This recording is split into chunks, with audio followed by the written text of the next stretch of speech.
Nothing screams nightmare fuel like a world teeming with creatures trying to murder you at every turn. While many wouldn't describe MediEvil as a horror game, there are certainly elements that evoke feelings of dread. I mean, just look at how the skeleton lets out an evil cackle as you begin a new game, and we're only at the opening menu. Without a doubt, the world building is MediEvil's greatest strength. The lands you'll explore are so incredibly well crafted and diverse that during gameplay, you may actually find yourself buying into the belief that you are the skeletal would-be hero, lumbering your way through insane asylums, ruins, and pumpkin patches. The kingdom of Gallowmere is so immersive and atmospheric, it pulls you in. Every time I play this game, I'm enthralled by its haunting style and tone. Now, the backstory isn't overly complex. You play as Sir Daniel Fortescue, noblest and bravest of Gallomere's knights, who becomes the king's champion and head of the royal battalion.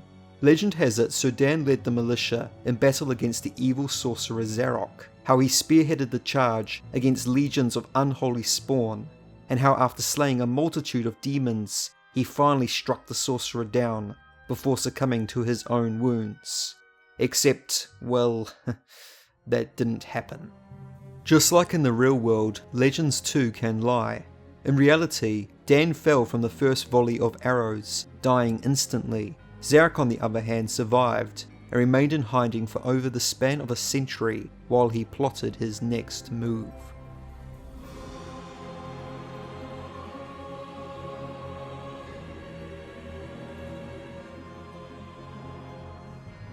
The PS1's opening cutscene remains one of my favourites to this day.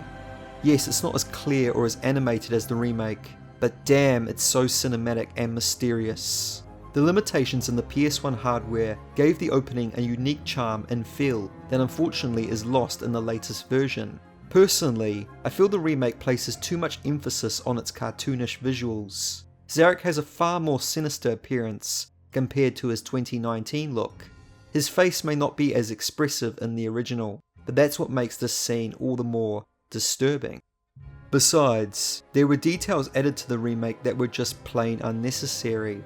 We don't need a lightning strike or sparkling eyes to tell us Zarok is dangerous. This opening is a classic example of why less is more. Adding needless animations only works to detract from the overall presentation. My criticism of the remake only really extends to its cutscenes, barring a few minor gripes which we'll come to later on. Thankfully, the game itself brilliantly captures the essence of this dark world. The first 5 levels take place within the necropolis, a huge graveyard where Dan has been interred for the past 100 years. Awakening from his eternal rest, he quickly leaves the safety of his crypt to find the dead have risen up and are ready to eat what's left of his corpse. Admittedly, these zombies are not difficult and serve as the game's disposable lackeys. Yet despite how easy the enemies are to chop up, I love taking in all the spooky details. From the wrought iron fences to the gothic stone statues and buildings, all of these features add to the graveyard's eerie tone, and we shouldn't forget the severed hands skittering around on their little fingertips. It's all very Nightmare Before Christmas and Addams Family-esque. Partway through his journey through the graveyard, Dan comes across a chained gate with a skull fastened to it, which he cannot open. The living world lies beyond these skull gates. The master of the hilltop mausoleum, the stained glass demon, has possession of the skull key. Here we are introduced to MediEvil's first boss, a monstrous demon guarding the key to the outside world. There is an excellent slow build-up towards this confrontation. You learn from a gargoyle that Zarok has travelled to meet with the demon, but before you can sneak your way into the mausoleum, you must first get past a couple of statues, which have come alive thanks to the power of Zarok's magic.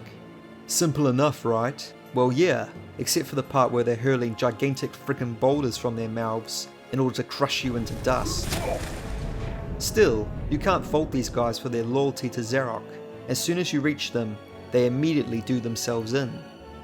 We have failed the Master. We give our lives.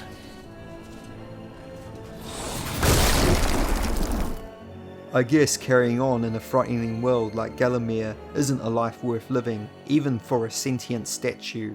Things get more worrying, however, when Dan enters the mausoleum. There is a foreboding atmosphere emanating throughout the level, which is built upon by this ominous music being played in the background. If there is one classical instrument that can make anyone's hairs stand on end, then it's the organ. There's something about it, the mystique of the instrument, and the way in which it is used here that is so inherently haunting that it just makes the entire stage bone-chilling. This is especially the case as the level begins with imps bursting out of coffins to attack you on either side of the hall. As Dan descends into the secret catacombs below, he comes across narrow corridors with floors that begin falling away, and if you aren't fast enough, you can kiss goodbye to whatever's left of your life bar. And if that wasn't bad enough, some of these fucking imps actually steal your weapons, which is just painful because they cost a serious amount of gold to buy back. Progressing further through the mausoleum, Dan discovers that the only way to face the stained glass demon is to resurrect it, which he achieves by shattering its frozen heart, which houses its soul. The soul flies up into this beautiful stained glass window, which is in fact the demon's true body, and when Dan approaches it, the demon jumps out and their fight begins.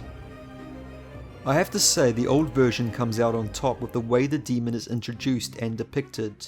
In the original, right before the demon appears, the lights dim and you hear the creature's rapidly beating heart before it leaps out with a high-pitched shrill. Compare this to the new one that just makes a generic growl. I also prefer the PS1 demon's aesthetic, which looks more akin to a spirit trying to take form using glass for its body, whereas the PS4 design is more like a monster clad in glass armour. While I welcome what the remake has done, I cannot help but feel that there was a bit of a missed opportunity here.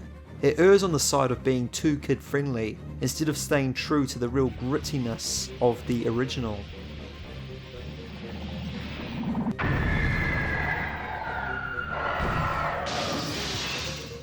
Nevertheless, what MediEvil 2019 excels at are its environments, and design-wise they're absolutely astounding. Once you get through the foggy graveyards and eerie crypts, the game really opens up. All has changed outside the necropolis. Paths go this way, paths go that way. Nasty, painful death waits round every turn and over every hill. Bon voyage. Where you might have taken your time before to avoid falling into bottomless pools, in Scarecrow Fields, you don't have the luxury to be standing around. The pacing is sped up immensely, largely due to the Scarecrows, who are absolutely merciless in their pursuit. They've teamed up with the Crows, and holy cow, they're hard to take down. They take plenty of hits, while dishing out tons of damage. They spin after Dan relentlessly, all whilst mad farmers are lurking in their haystacks, waiting to ambush anyone trespassing on their land. It seems these crazed farmers are pissed off at those crop-thieving imps and their clunky mechanical machines, and are looking to take it out on our protagonist. This level is just pure, unadulterated madness, and I love it. The windmills are on fire, there are strange creatures lingering in the corn, waiting to suck the life right out of anyone foolish enough to stumble into their domain. And amidst all this chaos, there's a magical serpent locked in a chest for being mistaken for his wicked brother. And then, even after you get past all of that, you still have to contend with a lineup of deadly traps, from a large grinding wheel to turning spikes. That gargoyle wasn't kidding about a horrible death waiting at every step of the journey. Dan's trips to the Hall of Heroes are the only moments where the poor skeleton can catch a break from this brutal and unforgiving land, unless of course you count the verbal mockery he receives from these fallen legends as well. Fortescue, you jawless arrow magnet, what are you doing back here? What? Call me Mr. Woden the Mighty. How I pity the people of Gallowmere, that their fate should once again be in the hands of a chump like you! Hey, Mr. Fortescue, I want to talk with you. If this Zorak's so bad, why'd you get to go back? Why'd you of all people for this guy? It should be I, Blood Monatha Skull Cleaver. When I lived, always I had a pile of slain strewn around me. You spend most of your time organizing and changing of the guard and playing croquet with the king. These light-hearted conversations balance out the dark themes with a touch of humour, and thankfully the comedy is not overdone to the point of becoming annoying, unlike another certain remake for the PSP, which we shall speak no further of. Generally, the comedic aspects fit quite nicely in a land filled with talking stone heads and dragons with thick Scottish accents. Who dares to enter my lair and wake me from my slumber? Aha! Prepare yourself, little man. I shall roast the flesh from your bones. Oh, I see. Well, in that case, I will pluck out both your eyes. Oh, great. I'm just gonna give you a good hiding. Apart from these interactions, the story is kept mostly in the background. Much of the player's understanding of what's happening in Gallowmere will come from reading the books, or listening to gargoyles scattered around. It focuses MediEvil as a gameplay heavy experience, which I think was a wise decision on the part of the original developers, to help immerse players into such a unique and memorable setting. Throughout the game, Gallowmere never felt like a static place you step into. On the contrary, it is much of a character as one of the people populating the story. It has its own dark, yet quirky personality, from its environments to its native fauna and flora. Certainly, MediEvil's most impressive feat comes in the form of its very level design. The sleeping village in particular is a standout among the 22 excellent locations in the game. Known also as Gallows Town, it is a creepy stage, populated with possessed townsfolk turned insane by Zarok's evil magic. This includes axe-wielding little girls who have no qualms in hacking you to pieces while giggling hysterically. Not much is really known about the village, but its library covering the history of Gallowmere and the mystery surrounding the hidden shadow artifact provides enough material to keep you intrigued. Gallowmere is a distinct and diverse land with gameplay ideas that never stick around long enough to become boring. With its puzzles and bosses requiring a bit of ingenuity, MediEvil is a remarkably well-paced adventure, and revisiting past levels to uncover missed secrets never feels like a chore. The discovery of hidden areas like the ancient witch's coven at the base of Cemetery Hill brings plenty of rewards, new lore, and leads to even more secrets. Fresh air.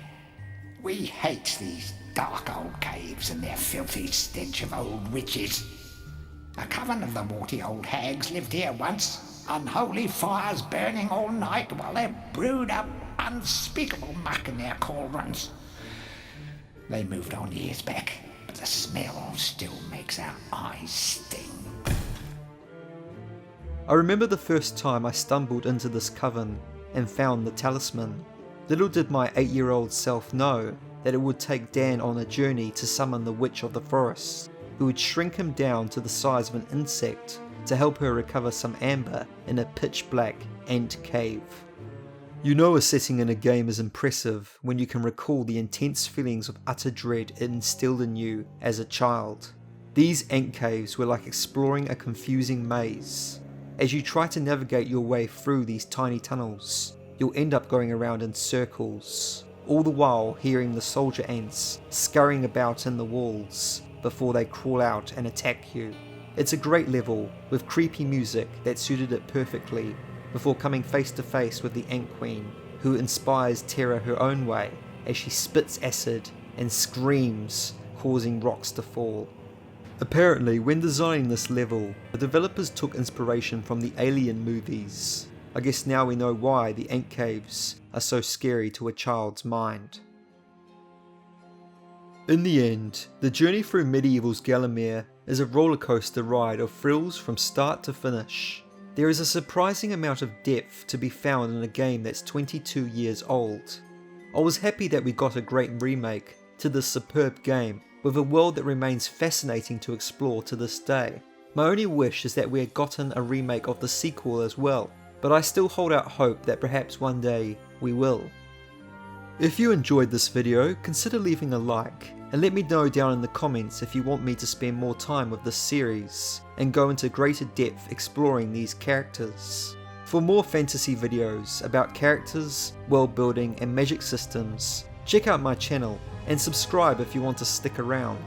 Have a wonderful week, and I'll see you next time.